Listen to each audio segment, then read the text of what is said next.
Libra, Sun, Moon, Rising, and Venus placements. And of course, sa ating mga cross-watchers, magandang araw po sa inyong lahat. Welcome or welcome back po dito sa Bono Magos PH. My name is Angel Francia Feliciano.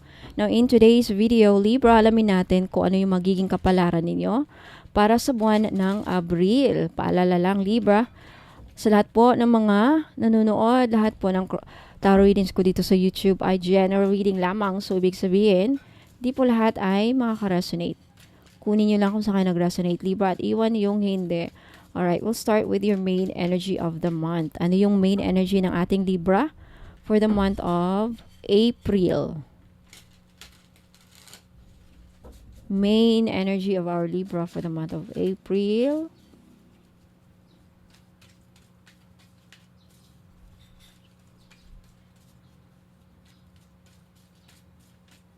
Libra, you have the Seven of Pentacles. Okay, patience is needed when it comes to your money.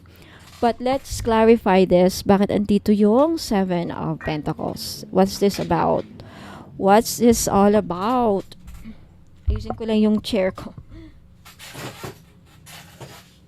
Okay. There's something about the Seven of Pentacles. Ano kaya ito? For you, Libra. What is this all about? Seven of Pentacles. Bakit andito yung Seven of Pentacles? For Libra.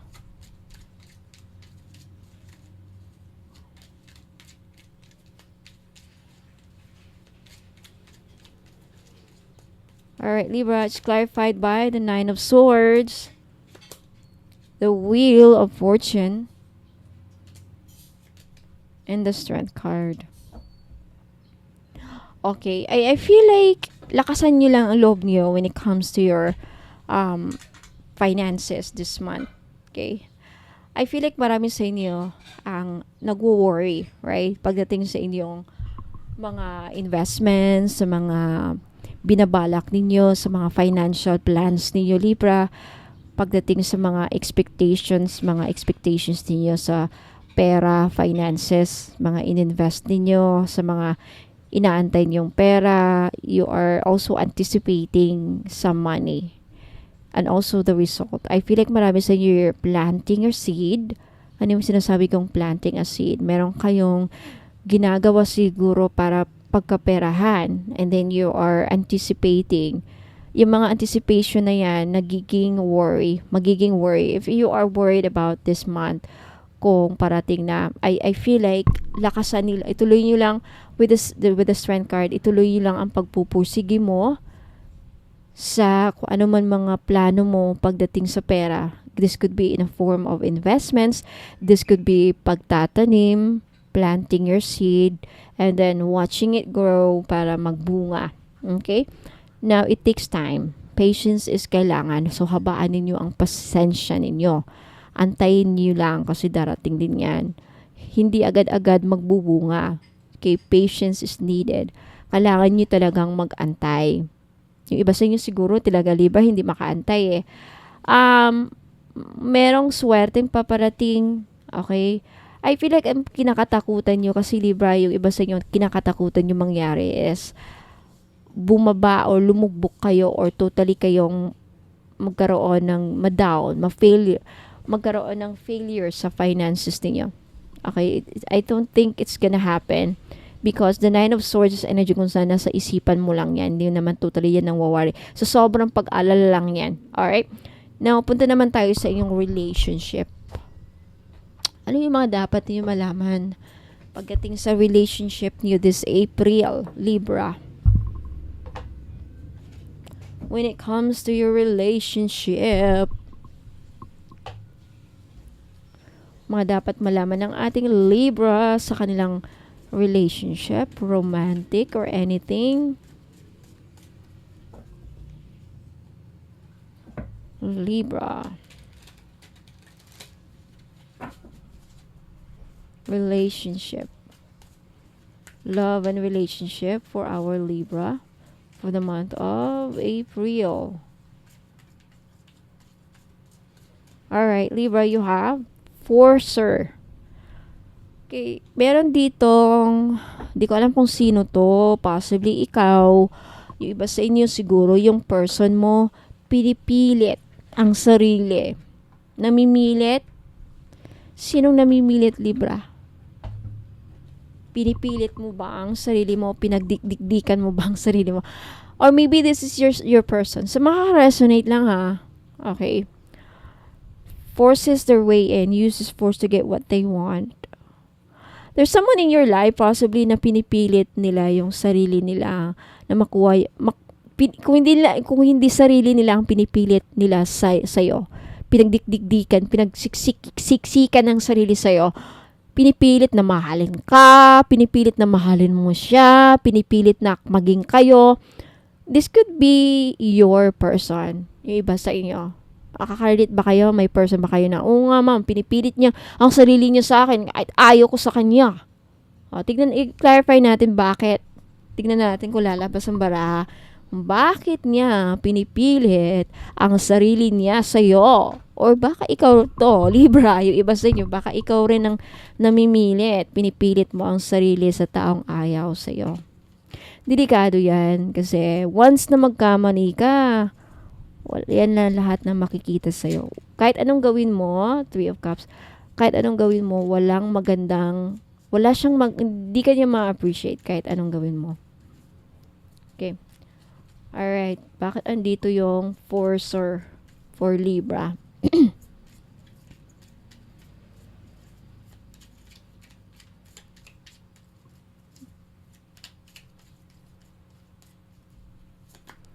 The Emperor.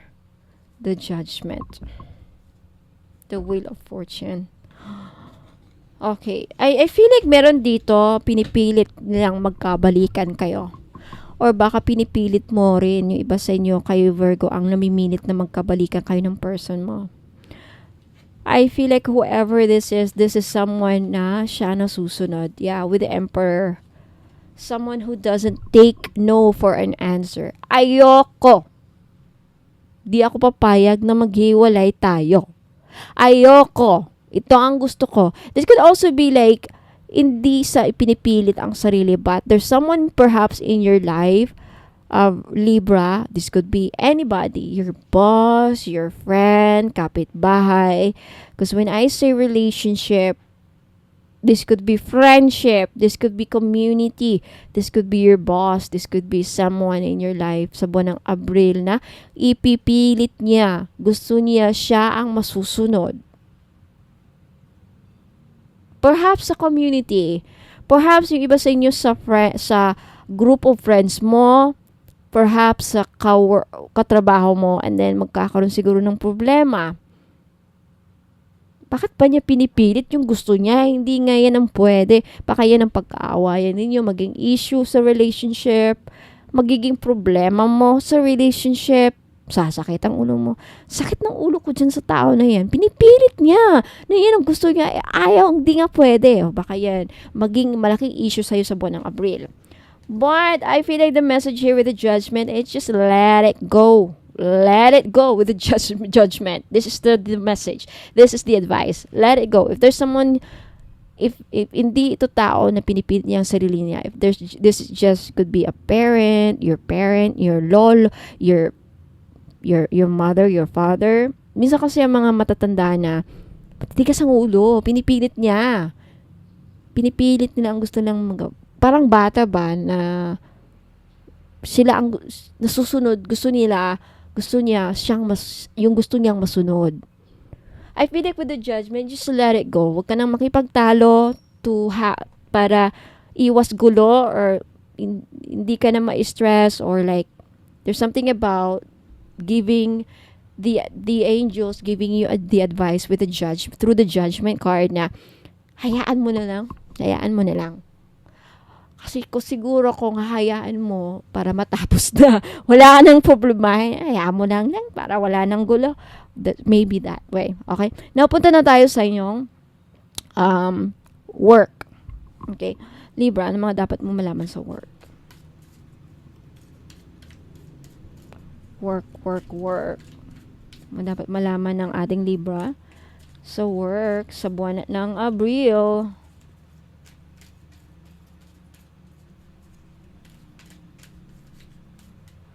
Okay? You have the Eight of Wands.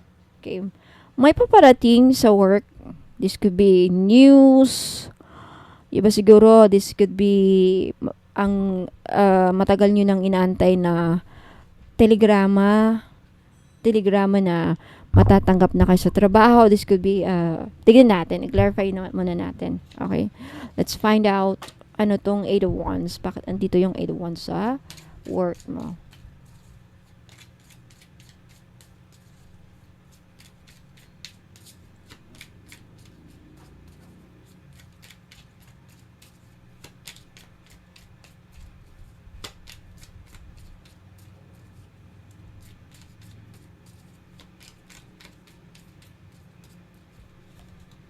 The World. The Three of Wands. Talagang may paparating. Okay.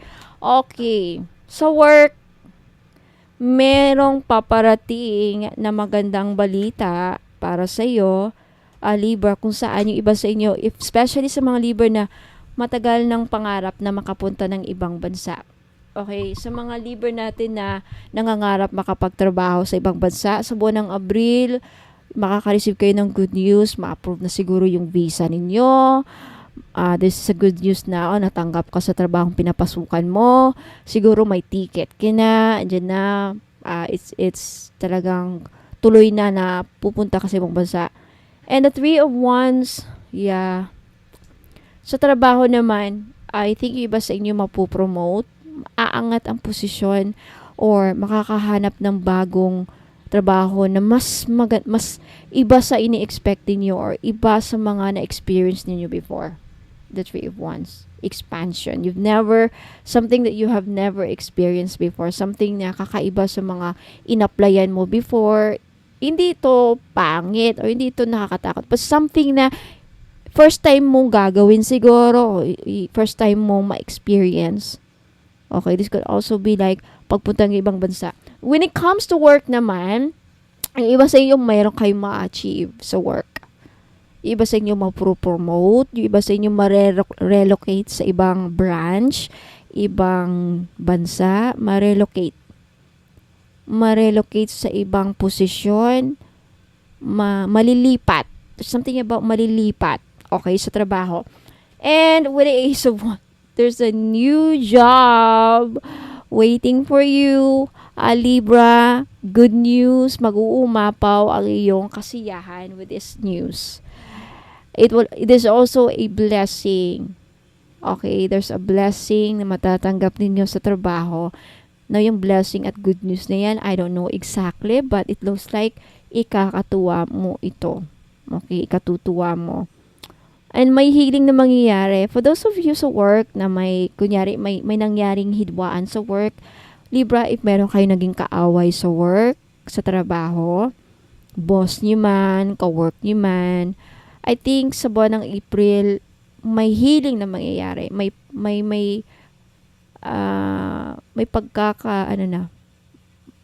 kayo magbabati na, may pagbabating mangyayari or like, okay na tayo ha, good friends na tayo. Or something mag-heal lang siguro. Okay, basta mag-heal. Napunta naman na tayo sa finance mo, kapirahan mo, Libra. Kapirahan, mga dapat mong malaman when it comes to your money.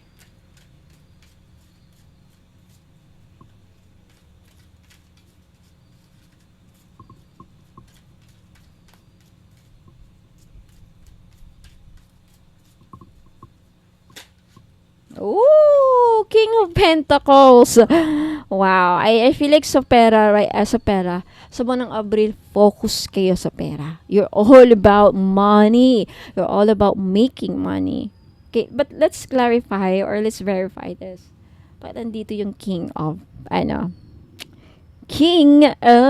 Pentacles. I love this King of Pentacles. Meaning you're the king of money. Joke lang. But let's see, ano to? King of Pentacles for our Libra. Bakit andito? King of Pentacles. Bakit andito? For our Libra. Uy, gusto niyang lumabas. Oh, Queen of Wands. Six of Water. Six of Wands.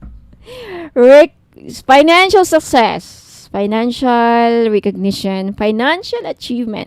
Libra, congratulations. Mukhang meron kayong ma-achieve na magandang balita regarding your money. Pagdating sa yung pera, meron kayong marireceive na pera, maraming pera, malaking pera, mapopromote sa work, siguro maging successful na. This is a sign na maging successful ang business ninyo, papatok yung produkto, marami kang mabebenta, any kind of way, whatever, like, yeah. Yeah, success talaga. And marami sa inyo, if you are a business owner, if you have your business, may negosyo ka, sa buwan ng Abril, marami kayong benta. This is a sign na marami kang malilikom na pera through to your business. And with the Six of Water, I feel like magiging may healing na mangyayari. For those of you na kasi yung Six of Cups could also be healing kasi I feel like magkakaroon ng healing sa pera ninyo. For those of you Libra na nakaranas ng setbacks or kalugmukan sa pera, sa buwan ng April magkakaroon ng healing. And sa mga Libra natin dyan na may pinoproblema sa utang, mababayaran nyo na yung utang or kayo ang mababayaran. Okay? Parang something like that. Now, punta naman tayo sa kalusugan mo. Kalusugan ninyo Libra. Okay, mga dapat niyo malaman pagdating sa inyong kalusugan sa buwan ng Abril for our Libra. Libra, kalusugan. Okay, when it comes to your health, ano mga dapat malaman ng ating Libra? Okay, you have toxins in your body. Okay, there's something about your toxins in your body sa buwan ng Abril. Let's take a look at the others. Oh, the eyes and ears, the heart, the stomach, the liver, the pancreas, and kidneys. Okay, I think magkakaroon ng healing or baka po problemahin ninyo. Okay, overall, yung pag-overthink, iwasan ninyo Libra sa buwan ng Abril, okay? And also, there's something about your liver, yung mata ninyo, baka magka-sore eyes, or baka malabo ng mata. There's something about your eyes na dapat yung pagtuunan ng pansin, ingatan sa buwan ng Abril. There's something about sa tenga, sa puso, sa stomach, baka sasakit ang tiyan, magka-food poisoning, diarrhea, stomach, hyperacidity sa buwan ng Abril. There's something about your liver sa buwan ng Abril na dapat ingatan. Sa duodenum, baka yung iba sa inyo magkakaroon ng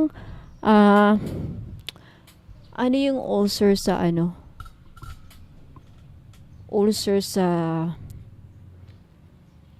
rectal ulcer, something like that. Pancreas, bladder and kidney. Yung mga kidney ninyo, ingatan ninyo, baka magkakaproblema. And also, there's something about toxins. You need to get rid of your toxins. Yung iba lang ha, sa makaresonate lang ha. Now, let's take a look at and avoid overthinking sa buwan ng Abril when it comes to your mental health, Libra. Okay, last message regarding your health, mga dapat malaman. Messages from your Archangel Raphael, Libra.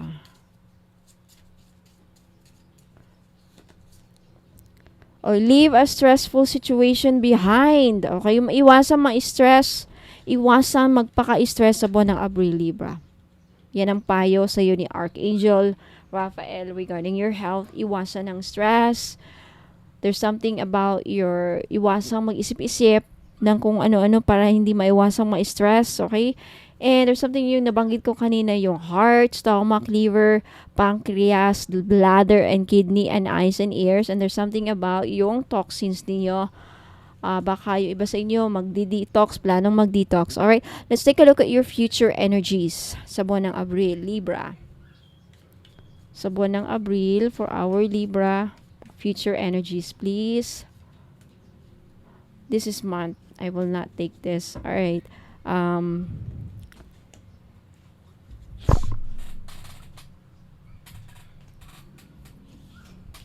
Future energies.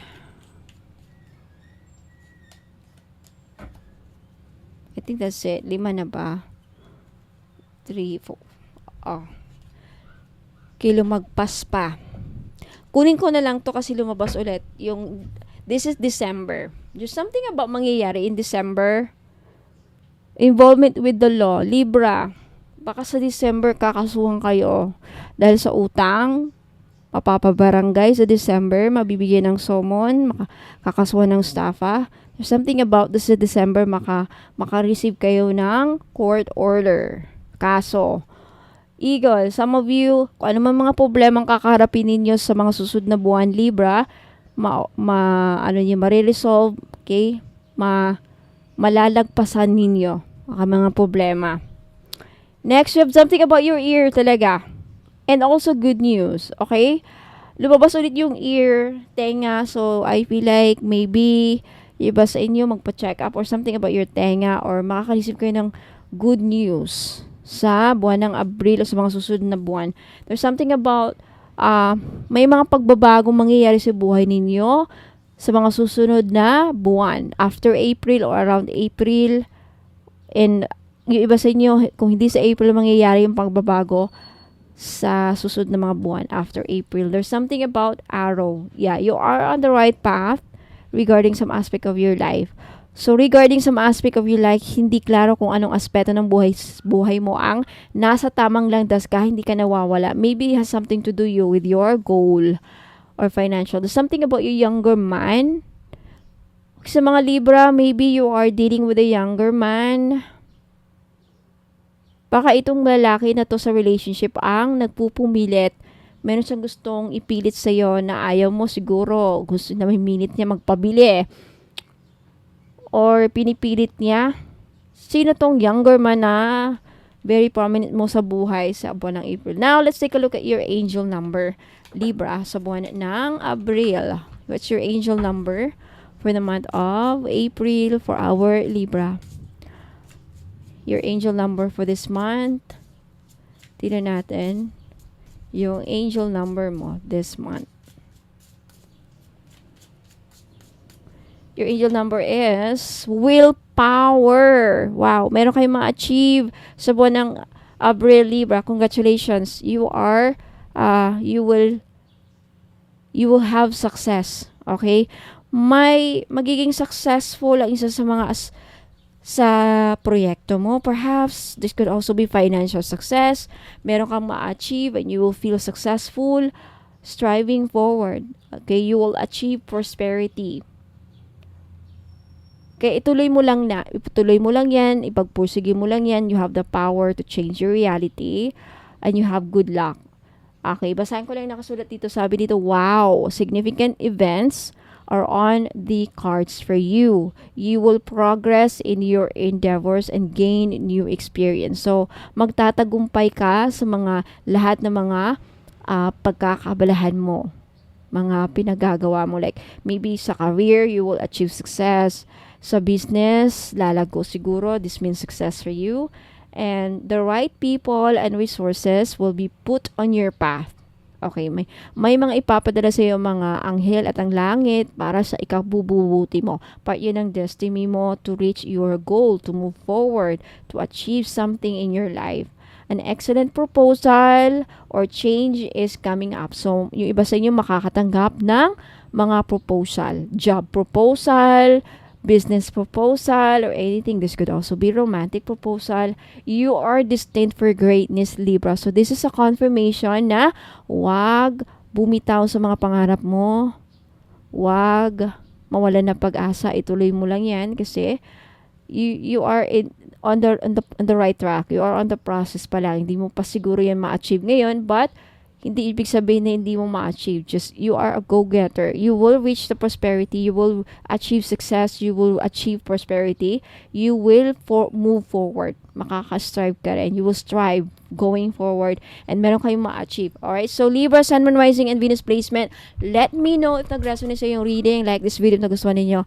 Sa mga hindi pa nakapag-subscribe, mag-subscribe na kayo. I-click yung notification bell para wala kayong ma-miss na mga uploads next time para sa inyo, Libra. At if you want to claim these energies mga good energies, mag-claim lang kayo, mag-leave kayo ng comment sa baba. Now, gusto nyo bang magpahula, Libra? Sino sa inyo ang gustong magpahula? Gusto nyo magpahula? Okay. Gusto nyo magpahula? Meron tayong pwedeng pagpilian. 500 or 100 pesos. Okay. So, if you are interested, panoorin nyo itong video kasi i-explain ko dito yung 500 at 100. Okay? Kaya don't go away. Babalik po ako. Maraming salamat. Ingat po and God bless. So, bago tayo magsisimula, may announcement lang po ako sa mga gusto pong mag-avail ng pahula or tarot reading. Meron po tayong dalawang pagpipilian. Okay? Sa mga hindi maka-afford ng 5,000, meron po tayong 500 pesos. Okay, or 100 pesos. Now, sa 500 pesos na pahula, mamili lang po kayo sa tatlong options. First option is yes or no na pahula. Kung gusto niyo magpahula at ang sagot yes or no, like for example, mahal ba ako ng person ko? Or mananalo ba ako ng loto ngayon? Or makakapag-work na ba ako this year? Or makakapunta ba ako ng ibang bansa? Okay, etc. Something like that. The second option is angel card number. Okay, kung anong lalabas na angel card number para sa'yo. And then the third option or last option sa 500 pesos, what's your animal spirit guide oracle card. Now, sa halagang 500 na babayaran ninyo para sa pahula, if gusto nyo mag-avail, may entry na po kayo para makasali sa raffle game na gaganapin this April 30. Ang mga items na makukuha ng winner sa raffle game ay isang Feng Shui Good Fortune bracelet na worth 6,980. Ito yon. And also, isang white sage. Para saan po ang white sage? Ito pong white sage ay nagbibigay proteksyon, pangtanggal ng mga kamalasan, pangtanggal ng mga negative energy na kumakapit, pang-cleanse ng aura natin. Okay, para matanggal ang mga bumabalakid sa ating tagumpay, balakid na ma-achieve ang ating mga gustong ma-achieve sa buhay. At also, nag-a-attract po ito ng prosperity, abundance, at blessings.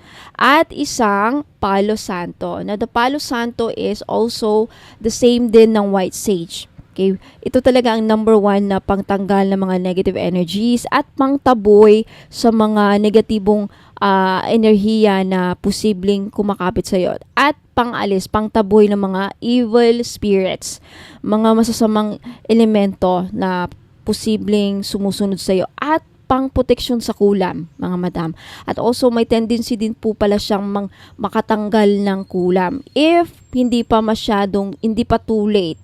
Okay, so if kakaumpisa pa lang sa iyo ang pagpuproseso sa iyo ng kulam, may chance pang matanggal ng Palo Santo. Kaya napaka-importante na once a week kayo nagpapausok na mga ganito para hindi totally tatalab sa iyo kung ano man mga kinukulam o planong ikulam sa iyo.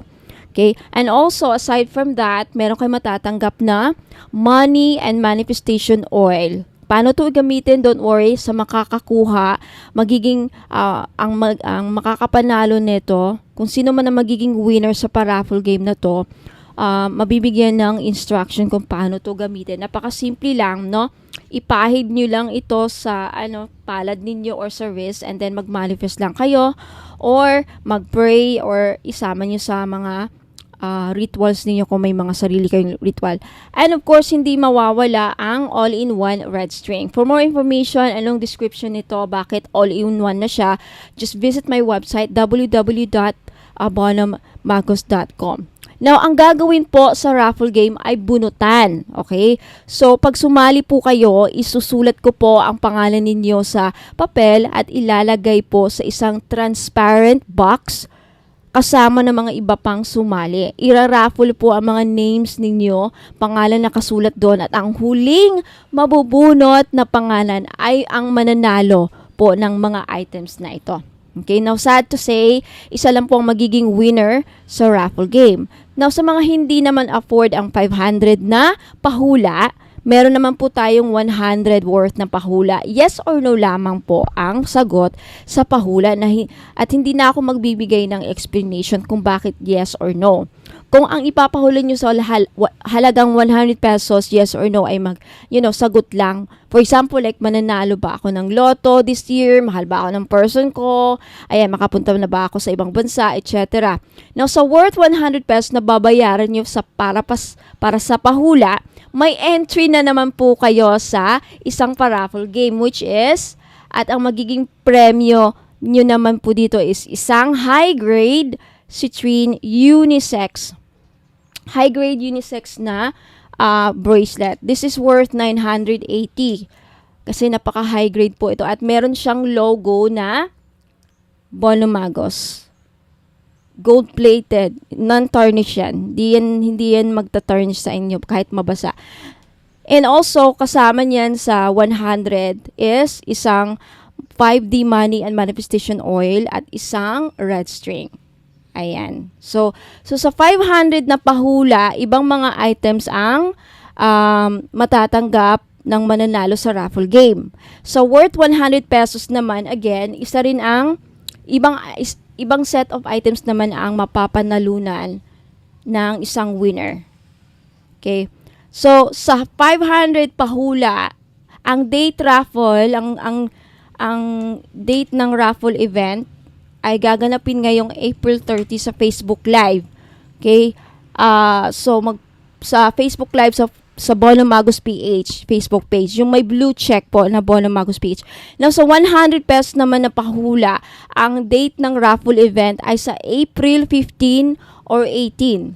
Pwede po kayong sumali sa dalawang magkaibang raffle event. Pwede po kayong sumali sa 500 at sa 100 na pahula na may raffle game. So, pwede nyong salihan itong dalawang magkaibang raffle event. So, nag-avail ka na ng tarot reading, okay? May entry ka pa sa raffle games, o diba? So, mode of payment is through GCash, Maya Wallet, CIMB Bank, or bank-to-bank only.